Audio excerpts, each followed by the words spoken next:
और उसे जैसे ही पत्थर के ऊपर छेनी हथौड़ों से चोट करी, वो पत्थर उसके हाथ से फिसल गया। जैसे ही वो पत्थर उसके हाथ से फिसल गया तो उसका थोड़ा सा कुछ कोना डैमेज हो गया।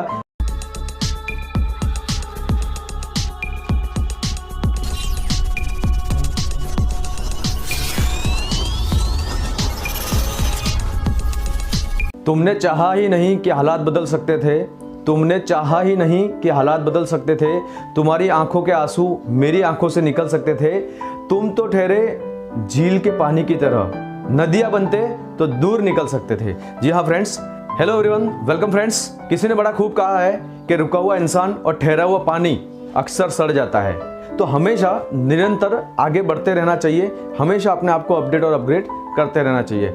सो फ्रेंड्स, आज मैं आपके सामने एक बहुत ही शानदार स्टोरी शेयर करने वाला हूं। वीडियो में लास्ट तक बने रहिए। और फ्रेंड्स, अगर आप इस चैनल पे पहली बार अगर विजिट कर रहे हैं तो इस चैनल को सब्सक्राइब करिए, ताकि ऐसी शानदार और यूनिक स्टोरीज आपको सुनने का मौका मिलता रहे। Let's start. सो फ्रेंड्स, एक बार एक गांव के अंदर एक मंदिर बन रहा था और उस मंदिर का लगभग काम पूरा हो चुका था और अब मूर्ति की स्थापना का समय आ चुका था। राधा कृष्ण की मूर्ति वहां स्थापित होने वाली थी। तो वहां के गांव के कुछ लोगों ने पास के ही किसी शहर के अंदर एक फेमस मूर्तिकार था, उसको राधा कृष्ण की मूर्ति बनाने का ऑर्डर दिया। उन्होंने कहा कि हमें निर्धारित इस समय पे मंदिर का काम कंप्लीट हो जाएगा और हमें मूर्ति की जरूरत पड़ेगी, जिससे कि हम मंदिर में मूर्ति की स्थापना कर सकें। सो फ्रेंड्स, मूर्तिकार अपने काम में लग गया था। निर्धारित समय के हिसाब से उसे मूर्ति का काम कंप्लीट करके मूर्ति गाँव वालों को देनी थी और उसने मूर्ति बनाने का काम शुरू किया। उसने एक मूर्ति बनाने के लिए एक पत्थर हाथ में लिया और उसके ऊपर जैसे ही उसने काम करना शुरू किया, अपने सारे जितने भी मूर्ति बनाने के जितने भी टूल्स होते हैं उसके साथ उसने काम शुरू किया मूर्ति बनाने के लिए। और उससे जैसे ही पत्थर के ऊपर छेनी हथौड़ों से चोट करी, वो पत्थर उसके हाथ से फिसल गया। जैसे ही वो पत्थर उसके हाथ से फिसल गया तो उसका थोड़ा सा कुछ कोना डैमेज हो गया। अब फ्रेंड्स, उस मूर्तिकार को अर्जेंट ऑर्डर कंप्लीट करके देना था। उसने क्या किया, उस पत्थर को ऐसे ही छोड़ दिया और दूसरे पत्थर को उठा लिया और राधा कृष्ण की मूर्ति बनाने के लिए उसके ऊपर काम करना शुरू कर दिया। अब धीरे धीरे उसने उसके ऊपर अच्छे से नक्काशी करनी शुरू करी। शानदार एक बहुत ही खूबसूरत मूर्ति का आकार उसने उस पत्थर को दे दिया। सो मूर्ति बनके तैयार थी, बहुत ही खूबसूरत मूर्ति थी और निर्धारित समय के मुताबिक गांव के कुछ लोग वहां पर उस फेमस मूर्तिकार के वहां मूर्ति खरीदने के लिए पहुंच चुके थे। उन्होंने जैसे ही मूर्ति को देखा, एकदम हुबहू साक्षात भगवान जैसी मूर्ति थी, खूबसूरत मूर्ति थी, बड़ी खूबसूरत उसने बनाई थी। और क्योंकि वो फेमस मूर्तिकार था और उसके चर्चे, उसकी मूर्तियां पूरे शहर के अंदर चर्चे थे। और उन गांव वालों ने उस मूर्तिकार से पूछा कि आप इतनी सुंदर मूर्ति कैसे बना लेते हैं, आपने एक नॉर्मल सामान्य से पत्थर को एक मूर्ति में तब्दील कर दिया, बहुत ही खूबसूरत मूर्ति बनाई है, वाह, आपकी कला की जितनी तारीफ करिए उतनी कम है, इतनी खूबसूरत नायाब मूर्ति आपने बनाई है, सुंदर मूर्ति बनाई है। मूर्तिकार ने उनको जवाब दिया कि मूर्ति हर पत्थर के अंदर पहले से ही मौजूद होती है, मूर्ति तो इस पत्थर के अंदर पहले ही मौजूद थी, मैंने तो सिर्फ इतना काम किया है अपनी कला के जरिए, मैंने इस पत्थर के ऊपर जो अनावश्यक पत्थर था उसको मैंने हटा दिया है, मूर्ति तो पहले ही पत्थर के अंदर मौजूद थी और पॉलिश कर दी है, जिससे ये नायाब मूर्ति इस पत्थर के अंदर से बाहर उभर के सामने आई है। सो फ्रेंड्स, यहाँ पर ये बातचीत चल रही थी, उन्होंने मूर्ति को लिया। अचानक उनमें से एक व्यक्ति ने बोला कि जब भी मंदिर की स्थापना होती है तो कहीं ना कहीं बहुत सारी ऐसी चीजें होती है जो बाद में धीरे धीरे पूरी होती है। जैसे कि अगर हम एग्जांपल की बात करें, प्याऊ वगैरह लगता है वो है, या फिर नारियल वगैरह फोड़ने के लिए जो पत्थर रखते हैं, क्योंकि कहते हैं सारी चीजें अगर साथ में नहीं होती है तो कहीं ना कहीं लोग गंदगी करते हैं, जिसकी जहां मर्जी आए वहां पर नारियल फोड़ते हैं और इस प्रकार की कई चीजें होती है जिससे कि मंदिर परिसर में गंदगी होती है। तो एक व्यक्ति बोल पड़ा कि क्यों ना मूर्ति के साथ साथ एक पत्थर भी यहां से लेके जाएं, ताकि उसको एक जगह रखते हैं, नारियल वगैरह जो किसी को अगर फोड़ना है तो वो उस पत्थर पे फोड़े। तो फ्रेंड्स, अब गांव वालों ने मूर्ति ली और मूर्ति के साथ साथ उन्हें एक पत्थर की भी जरूरत थी नारियल फोड़ने के लिए। उन्होंने एक सेम ऐसा ही कलर का एक पत्थर भी मूर्तिकार से ले लिया और वो उस पत्थर और उस मूर्ति को लेके वहां से चले गए। वहां पर गांव में जाके मूर्ति स्थापित की गई, उसका पूरा जो है कार्यक्रम आयोजन किया गया, प्राण प्रतिष्ठा की गई और उस पत्थर को भी रख दिया गया। फ्रेंड्स, अब लोग आते हैं, पूजा करते हैं, दर्शन करते हैं और चले जाते हैं। लोग आते हैं, नारियल फोड़ते हैं, दर्शन करते हैं, चले जाते हैं।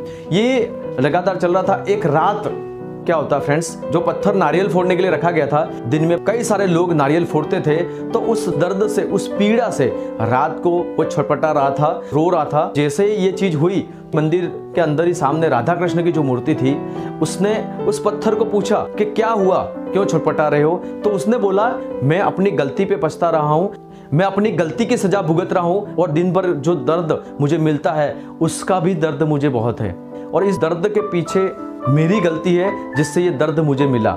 जैसे ही ये बात हुई तो उस राधा और कृष्ण की जो मूर्ति वाला पत्थर था, उसने बोला कि क्या हुआ, क्या पछतावा है तुम्हें, क्या गलती तुमने करी जिसकी वजह से तुम्हारे साथ ये हुआ? तो उस पत्थर ने बोला कि सबसे पहले उस फेमस मूर्तिकार ने मुझे हाथ में लिया था मूर्ति बनाने के लिए, पर मैं उसकी एक और दो चोट सहन नहीं कर पाया और मैं उसके हाथ से फिसल गया। इसकी वजह से थोड़ा सा मैं डैमेज हो गया, और इसकी वजह से मेरी जगह पे आपको लिया गया और आपको मूर्ति के रूप में तब्दील कर दिया गया। जो नारियल फोड़ने वाला जो पत्थर था, वो बोलता है, मैंने ये गलती नहीं करी होती तो शायद मैं तुम्हारी जगह पे होता। तो उस मूर्ति वाले पत्थर ने बोला, बिल्कुल सही है, अगर तू एक बार इस दर्द को झेल गया होता तो जिंदगी भर तुझे दर्द झेलने की जरूरत नहीं पड़ती, क्योंकि देख, मैंने दर्द को झेल लिया, मैं बना रहा और मैं बिल्कुल मजबूती के साथ उस मूर्तिकार का दर्द झेलता रहा, तो मुझे आज इस प्रकार से स्थापित किया गया है। आज तेरे ऊपर दिन भर नारियल फोड़ते हैं और मेरे चरणों में आके चढ़ाते हैं, धूप करते हैं, दीप करते हैं, और मेरे सामने आके नतमस्तक होके प्रार्थना करते हैं। पर अगर एक बार तूने उस दर्द को झेल लिया होता तो शायद मेरी जगह पे तू हो सकता था। अब तुझे जिंदगी भर इस दर्द को झेलना पड़ेगा, पर अब पछताने से कुछ भी नहीं हो सकता, जो बीत गया सो बीत गया। फ्रेंड्स, लाइफ में भी कुछ ऐसा ही होता है। अगर हम इस स्टोरी को पर्टिकुलर अपनी लाइफ से कनेक्ट करके अगर हम देखते हैं, जैसे बात करें दर्द को अगर झेल लिया होता उस पत्थर ने, तो उस मूर्ति की पोजीशन पे उसको बैठने का मौका मिलता तो पूरी लाइफ उसकी अच्छी हो सकती थी। ठीक उसी प्रकार से इंसान की लाइफ के अंदर भी होता है कि अगर थोड़ा सा दर्द, थोड़ी सी प्रॉब्लम, थोड़ी सी समस्याएं अगर लाइफ में जब भी आती है, कभी भी गिव अप नहीं करना चाहिए, डट के उस समस्याओं से लड़ना चाहिए, हालातों से लड़ना चाहिए और उसको क्रॉस करके आगे निकलना चाहिए। एक एग्जांपल मैं आपको शेयर करना चाहूंगा फ्रेंड्स, निरमा के करसन भाई पटेल का। निरमा के करसन भाई पटेल ने निरमा सर्फ बेचा है साइकिल के ऊपर।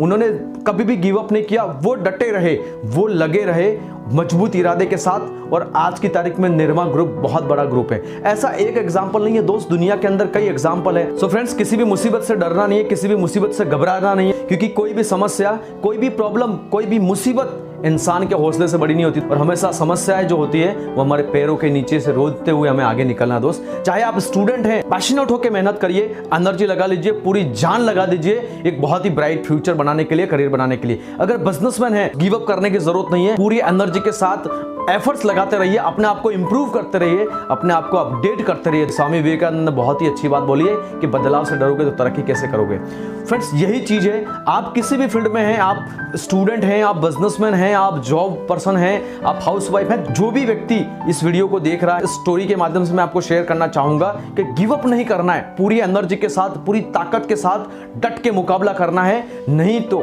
पछतावा ही रह जाएगा दोस्त। क्योंकि उस नारियल फोड़ने की जगह पे जो पत्थर रखा था, वो एक बार के दर्द से डर गया और वो नारियल फोड़ने की जगह पे चला गया। नहीं, अगर उसने गिव अप नहीं किया होता, वो डरा नहीं होता, उसने वो दर्द झेल लिया होता, तो शायद वो राधा कृष्ण की मूर्ति की जगह पे जाके स्थापित होता, जिसकी लोग पूजा करते हैं, लोग प्रणाम करते हैं, लोग धूप और दीप करते हैं, अगरबत्ती लगाते, दिया करते हैं, उनकी पूजा करते हैं। सो फ्रेंड्स, हमारे ऊपर डिपेंड करता है कि हम अपने लाइफ के अंदर जो भी काम करें, पूरी ताकत, पूरी एनर्जी, पूरे पैशंस के साथ डट के काम करें। चाहे वो बात सीखने की हो तो डट के सीखे, कुछ काम करने की बात हो, एक्शन लेने की बात हो, मेहनत करने की बात हो, डरना नहीं है, घबराना नहीं है और पूरी एनर्जी से लग जाना है अपनी जिंदगी की यात्रा के अंदर।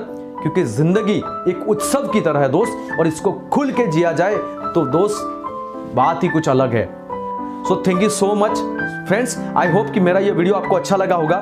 सो फ्रेंड्स, इस वीडियो को लाइक करें, शेयर करें, कमेंट करें, और फ्रेंड्स, अगर आप इस चैनल पे पहली बार विजिट कर रहे हैं तो इस चैनल को सब्सक्राइब करें और फ्रेंड्स बेल आइकन को प्रेस करें, ताकि ऐसी ही शानदार मोटिवेशनल स्टोरी का नोटिफिकेशन सबसे पहले आपको मिले। Thank you so much. जय हिंद, जय भारत।